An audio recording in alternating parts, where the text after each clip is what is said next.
Okay, in this video, we are going to move on to the next set of sort of player feedback and uh, effects, and we're going to do some visual effects. So there's two components that I want to use that are built inside of Unity. One of them is a particle system, and the other is a trail renderer. So particle system is definitely more common and gets used all around inside of video games. The most common use is to indicate that something has happened. So again, the player has impacted the world in some capacity. So when you get hit, there might be a blood spray, and when when your bullet impacts a wall or a piece of metal, there might be sparks or dust or something like that. When a character moves around, there may be dust that gets kicked up from the ground. And all of these things, again, add indication to the player that, hey, they are impacting the world. They're doing something that's, a part of this universe, and that there's feedback there. So it just helps close that feedback loop, and also keeps it moving, so that the player really feels like they're a part of this world. So how can you use the particle system and trail renderer to do this? Well, I'm going to show you, and it's going to be very similar to how we set up the sound, because when you set up a sound, of course, it's firing an event at a specific time, and that's how we're going to use the particles as well. There are other uses for particles, so environmental effects like steam or dripping water or something like that. That's another place where you can use particle systems. Okay, so particle systems are a little more complex, so I'm going to get started and show you how a trail renderer works. So Unity has both trail renderers and particle systems, and they're both game objects that you can create in the hierarchy just by right-clicking and going to effects. You can also see things like a force field for particle systems and a line renderer. There are other type of feedback effects like decals, which in this version of Unity aren't really that well supported. As Unity moves to the high definition render pipeline, they have better support, but for right now they're kind of broken. But a decal is something like a blood splatter that hits a wall and stays there, or a bullet hole that sticks around, something like that. Okay, so if you drop in a particle system or one of these other things, you can see what they are doing. But like I said, I want to set up a trail renderer first, because it's pretty easy to do. I'm going to, instead of doing this just in the world, I'm going to add it to my player. It's not actually something that I necessarily am going to want on the player, but just to illustrate what it does, I'm going to right-click on the player and choose Effects, Trail. And doesn't appear to have done anything, but then when you hit play, you see you are leaving this big line from the back of your tank, and it's slowly sort of reducing over time. Let me turn this enemy off. He's getting in the way. Okay, so a trail renderer basically draws itself out from a point, and if that point moves around, it draws a trail behind whatever is moving. So there are ways you can adjust this. Obviously, if you had the start position be a little bit different, so if the start position is more back and down, that might look a little better. You can change properties like the time changes effectively how long it is. So if it's 1, then it's going to be a much shorter trail. If it's like 0.5, it's probably pretty tiny. And you can change it's another good property. You can change the width of the trail. Up here is controlled by a curve, so you can do a couple things. You can add control points and then adjust those and drag them around. So now I have a trail that looks a little bit more like a trail. Because the character's kind of glitching around, it's adding these less realistic kind of corners onto the trail.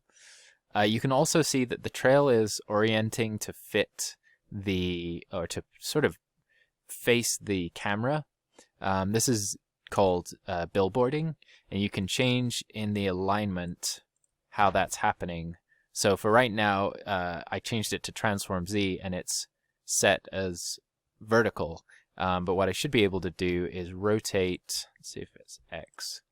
Yeah, I can rotate X, and now it's drawing itself parallel to the ground, which is a little more realistic and a little bit cooler.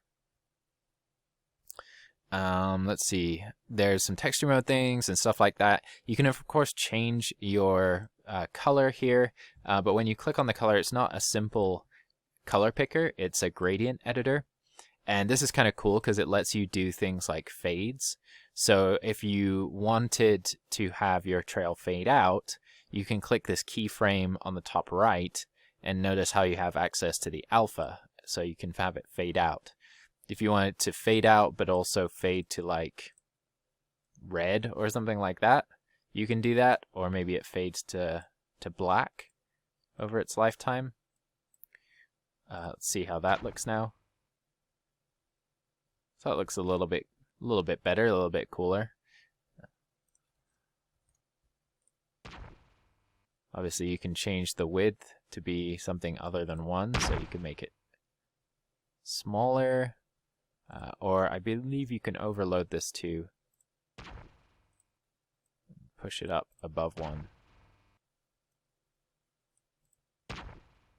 Okay, so that's a trail renderer. So those are the features of a trail render. Now I'm going to actually remove this from the player because I don't think it looks super realistic on the player. Of course, depends what your player is. It might be cool to have there. But instead, I'm going to add it to a projectile. So whenever a projectile fires, there's going to be a little trail behind it, as if it's sort of flying through space. So we could go ahead and add it in this view. But I'm actually going to add it inside the I'm going to add it inside the scene and then apply the changes, just so I can kind of see what it's looking like as I move it around in the scene. So I'm going to drop it into the scene and then move it over here. And this is how my projectiles are looking right now because we added that emissive light to them. And I'm going to go ahead and instead, let's see, how do I want to do this? I could add it as a child object, but I think I'm just going to add it as a component. So go to add component and then type in trail renderer. And now if you move it around, you get a trail. And this is a big magenta trail because there's no material that's set because we created this from scratch.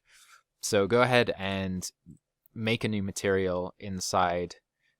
You can choose one of the default ones if you want to just test it out, actually. So if you go down here to material and click the target, you can choose any of the default materials. Yeah, I'm going to go ahead and make a new one. So in my materials, new material, and call this projectile underscore trail underscore M. And let's go back to the projectile and then drag and drop this new material here. And the type of material is kind of important. If you have anything that needs to fade in, like we're going to have on this trail, you need to change some of your material settings from, especially this rendering mode, from opaque to either fade or transparent. They do slightly different things.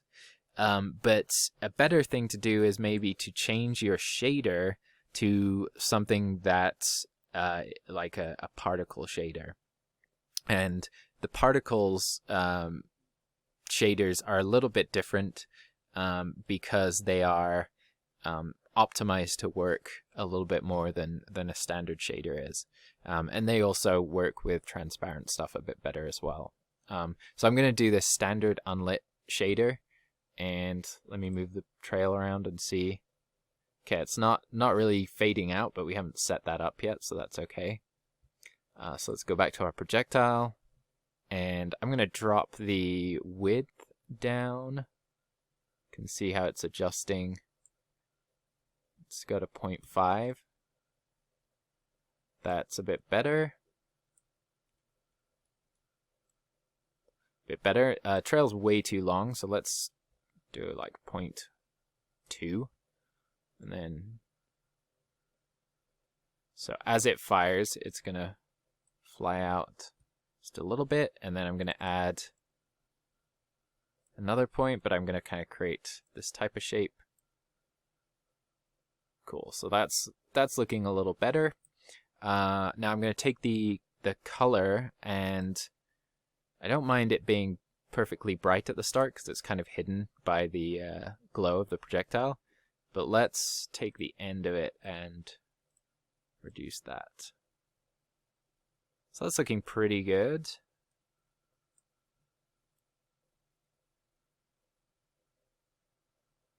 I like the look of that.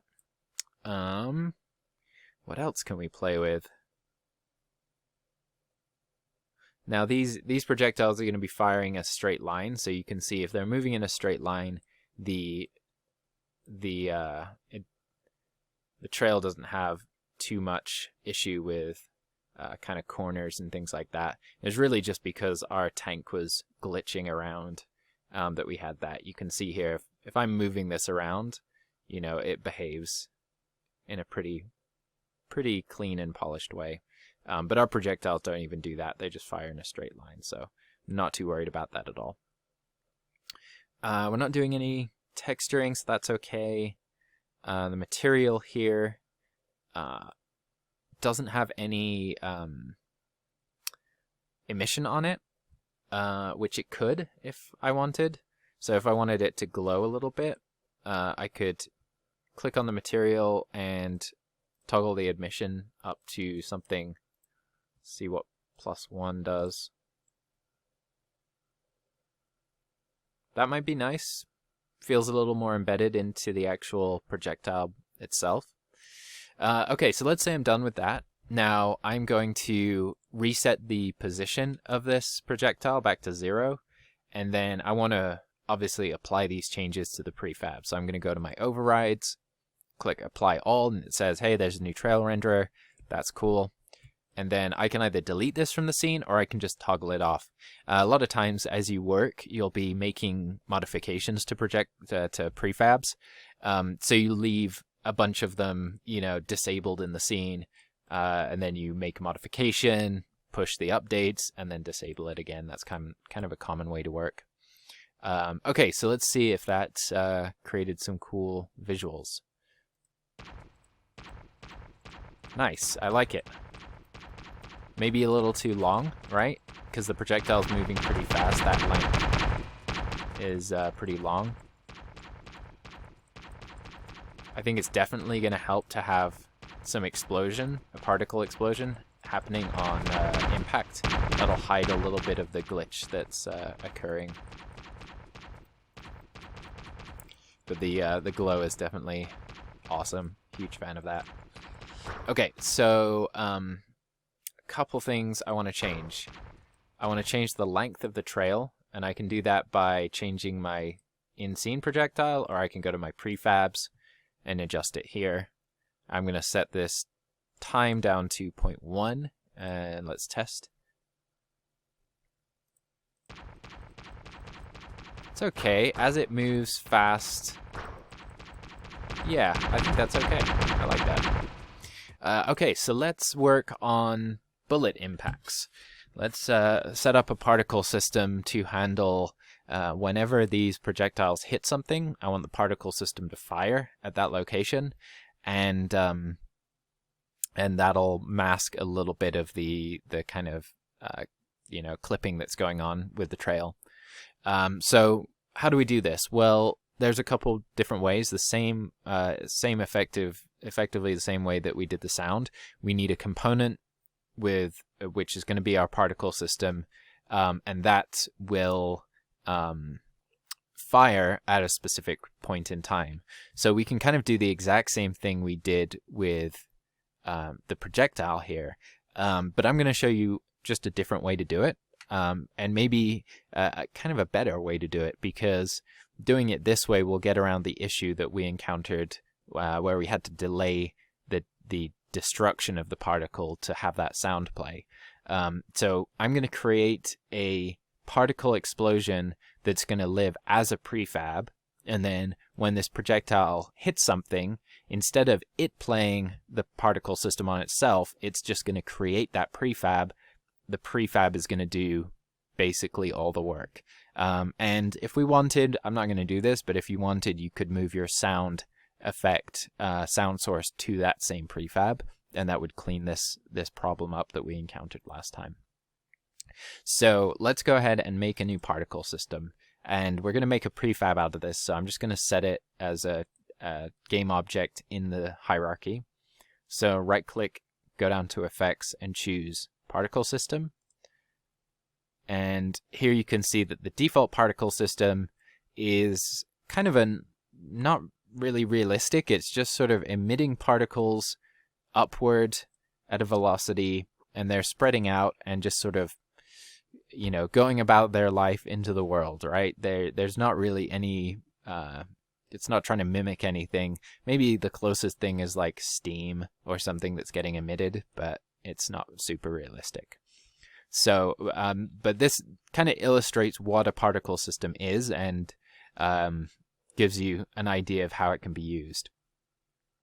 So what's happening here, as you can see as I have it selected, is the particle system is located here, but while it's playing, and you can adjust by pressing pause, restart, or stop in this little UI pop-up, while it's playing, it is emitting, creating, and moving around individual particles that seem to be sort of orienting perfectly towards the camera.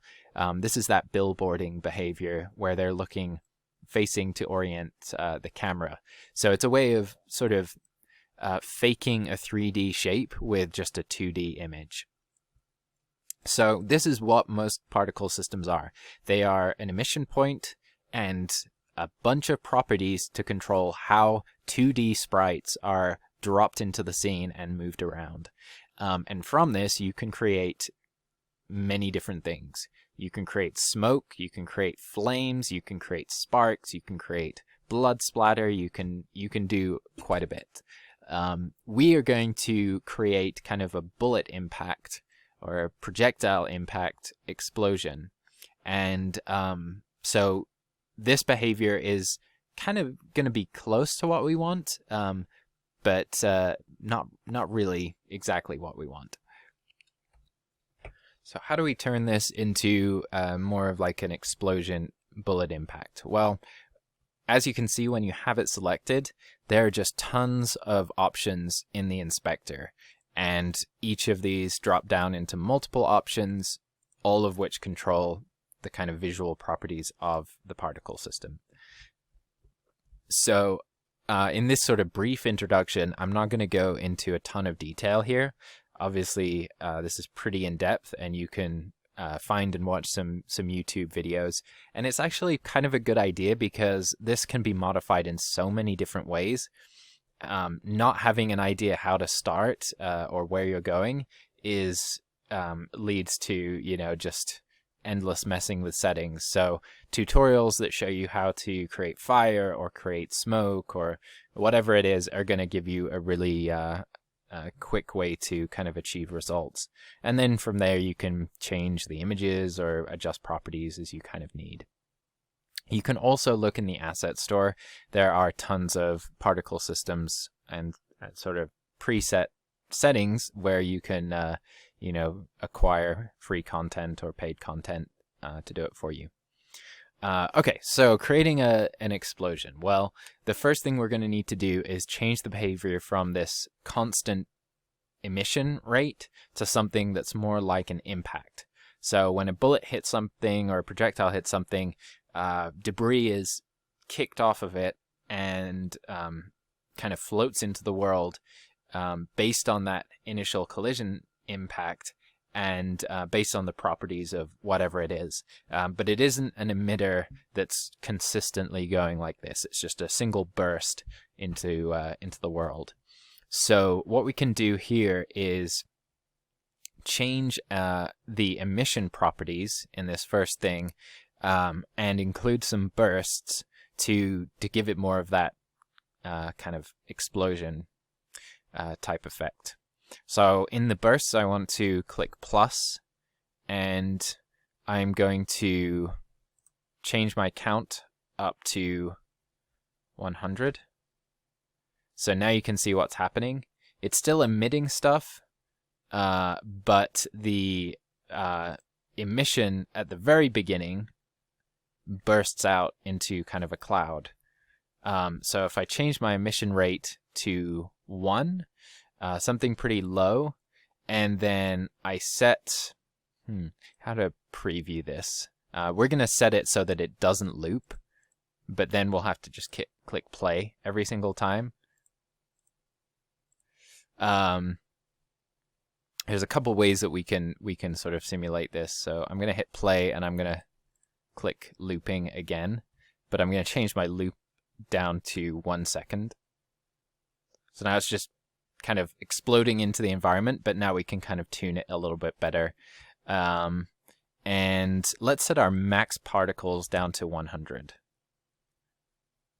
And let's change our start lifetime down to 1 as well. Okay, we have that little straggler of a particle. We can't set this to 0 because then... Oh, it does work. Okay, cool. So set your rate over time to 0. I thought for some reason that wouldn't work. But then as long as you have a burst, it will fire off just at the start. Okay, so now we have it set where our start lifetime is pretty good. Maybe even could go lower, so like 0.8. Yeah, let's set it back to 0.1. That was kind of nice. Other things we can adjust. Start speed is set to 5 right now. So obviously if it was 10, it would go much further and faster. Or if it was 1, it wouldn't move that much at all. So 5 was kind of right, but I think it'd be nice to have a little bit of variety. So some things travel slowly, some things travel fast. And any of these properties here that have this little drop down next to them, you can change this from being a constant value to being random, a curve, or random between two constants, or random between two curves. The curves are a little bit more complicated, and I won't go over them, but just the first thing to do would be to add some variation. So random between two constants now gives you two variables, and for every particle that gets created, it's going to pick a start speed between the starting value and the ending value. So if we put 1 in here, now we're getting some variety, right? Now our particles are emitting at different rates. Now we can also set another setting down here, size by speed, and this is kind of useful because smaller particles that get ejected out of an explosion will have less wind resistance and air resistance, so they'll move faster. So size by speed dictates that it lets you adjust how fast a particle moves based on how big it is. And again, right now our particles are set at the exact same size. All the particles are starting off with the same scale, but we have start size here. So we can adjust this and say, hey, let's do random between two constants, and start size can start at 0.1 and go up to 1 or 0.8. So now what we should be seeing is that this size by speed is controlling how fast stuff is moving, but it doesn't look like it's doing it too. I think it's doing it, it's just very, very kind of subtle. Let me see if I can adjust this. Push it up to 2. Oh, you know what? This is doing the exact opposite, I think. This is setting the size based on the speed rather than the other way around.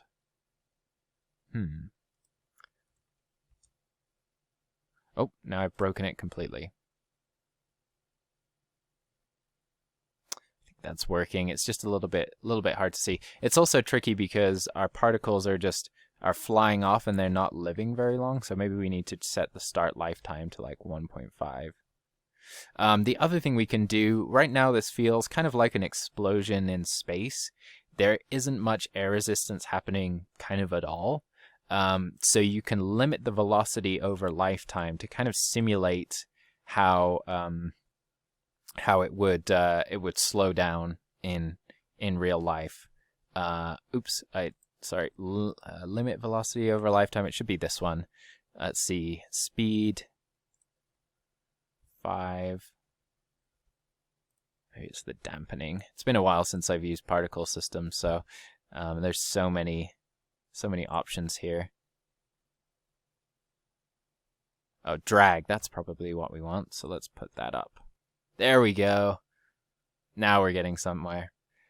So now our particles are kind of exploding off in a more realistic way. Yeah,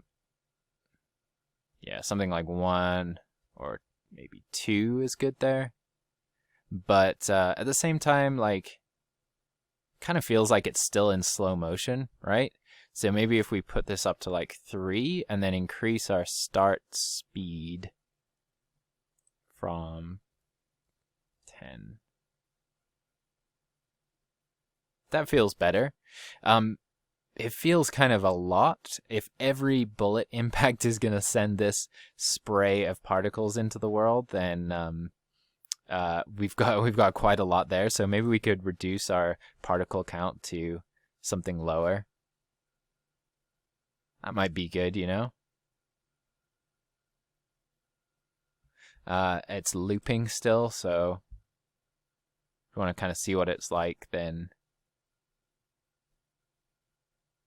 I think that's kind of cool. Okay, so some other properties to play with. Right now, our particle system just kind of snaps off and then restarts. So we can add color over lifetime here. And this is going to give us that same gradient editor that the trail renderer gave us. And this is controlling what the color of the particle is at the start, so on the left side, and then at the end of its life on the right side. So if we want it to fade out over the course of the lifetime, we just need to click that top right one again and change the alpha to 0. And now you can see they fade out. Okay, so that's starting to look pretty cool. I think it's hard to tell kind of how it's going to look in the scene without wiring everything up, so we should probably do that next. Maybe just a couple more. That's kind of cool. There's lots of stuff in here. Collision is obviously going to be cool if you want your particles to hit stuff and bounce around. That's good. External forces might be nice. The other thing that's going to be useful is that we are going to rotate our particles to face the direction of whatever surface we're hitting. And this is actually kind of a good point. Right now, our particles start out in a kind of big area, and you can change the shape of the emission to be more accurate. So it's using a cone right now, and the base of the cone you can see is pretty big. So it will pick a random point inside this start cone to create the particles. For a bullet impact, we want something much smaller. So let's change the cone radius here from 1 down to, 0.1 is probably good. Let's rotate this around so we can see what it looks like from the side. Cool. So I like that. I like how there's a variation here.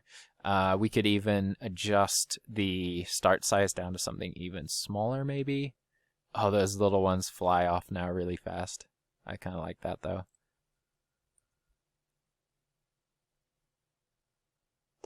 Maybe 0.1 is good. Okay, perfect. So we have kind of our bullet impact set up at least a little bit. We can change the visuals. So right now it's using this default particle material, which includes this default particle, which is this sort of faded, this circle that's been faded on the edges. You're going to want to probably create a custom sprite for that, but that's kind of the same process that we used before. I believe it's actually a texture, so it comes in as a texture, and then you create a custom material for it. I'm not going to go into that in this video because it's getting kind of long, but we definitely want to hook this up. So let's go through the next steps. Let's take this and move it to the center of our scene, and then make sure it is zeroed out. So it's firing down the Z-axis along the blue arrow here. And then let's make a prefab of it. We should rename it to bullet hit and prefabs, and then just drag and drop it in here. And now we have it. So let's disable it in the scene. Okay, so we have our bullet hit prefab. We need to tie this to the projectile and create a reference there. So let's open up the projectile script and come up to the top, create a new public game object variable, and call this bullet hit prefab.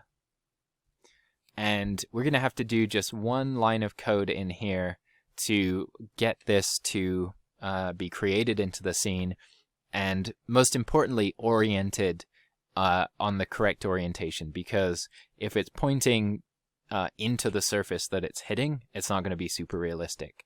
So ideally what we need to do is to determine what the direction of the collision is kind of pointed in. So the first thing we need to do is instantiate it. So let's do capital I instantiate and give it the bullet hit prefab. And then what position do we want to give it? We're going to use this version of the function that allows us to set the position and rotation. Well, we want the impact to be wherever this collision has taken place. So what we can do is use our collision variable that gets passed in and say collision dot,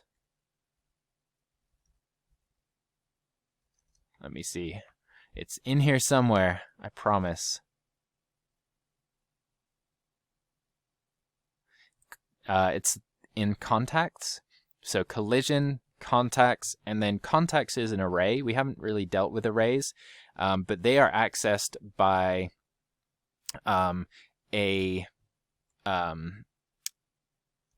accessing one element of the array, and we only care about the first contact point. There has been at least one contact point because the collision has taken place, so we can kind of safely call contact sub-0 and then do point.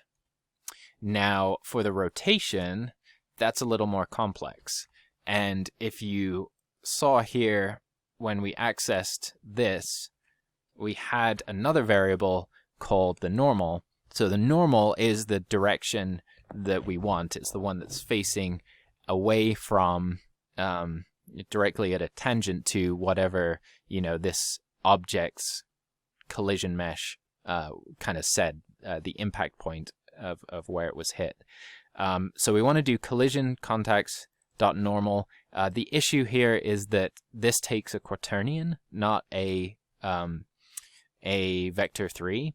So we have to do a conversion, and the way we do that is put in capital Q quaternion dot,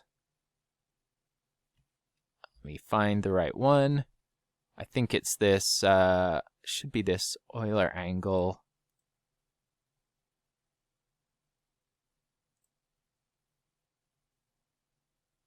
I think it's Euler. Rotation. They've changed this around a little bit. You can see here it says deprecated. So I just want to make sure that I'm getting the correct one. Okay, I'm pretty sure it's this Euler one right here. So let's try this one. So now this, basically it's a method that's inside the quaternion class that will take in the vector 3, which is in Euler angles, and return a quaternion. So just kind of copy this out. You know, it's not critical that you understand what's happening, but that's what we're doing. Okay, so let's see if this works. Now we do have to hook one thing up. So in our projectile, on our prefab, click on the projectile, and then make sure to drag and drop your bullet hit prefab into its location, otherwise you'll get a null reference or a reference exception. And let's see if this works. Kind of does.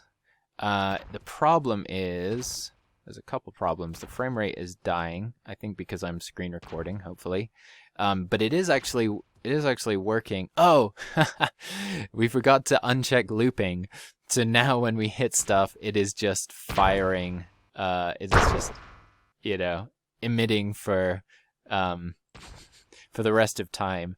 And also we are just filling up with the hierarchy here with these particle systems. So probably not good for performance, but let's do one thing. Let's go to our bullet hit and then come down here and uncheck looping. That's on the prefab. That way it's only going to play once. It's not going to play consistently. That's better. So that looks pretty cool. That plus the trails are giving my game a kind of nice impact. We do have some weird collision things going on, both because we can hit ourselves, but also it's just clipping right into these objects. So in the next video, what I'm going to do is actually clean stuff up. So fix the rotation on the turret here. I'm going to fix collisions, which I did on this one. I did it really fast, so I don't expect you to kind of remember that. But fix collisions there, and then you know, maybe make some other tweaks. Let me just turn the enemy on and see if this is working. So let's see, when you get hit, projectiles have their little impacts. And then when you destroy characters, those too. Very cool. Okay, so that's going to wrap up this video. Hopefully you learned a little bit about trail renderers and the visual feedback effects. And you can adapt these and use these in your game as much as you want.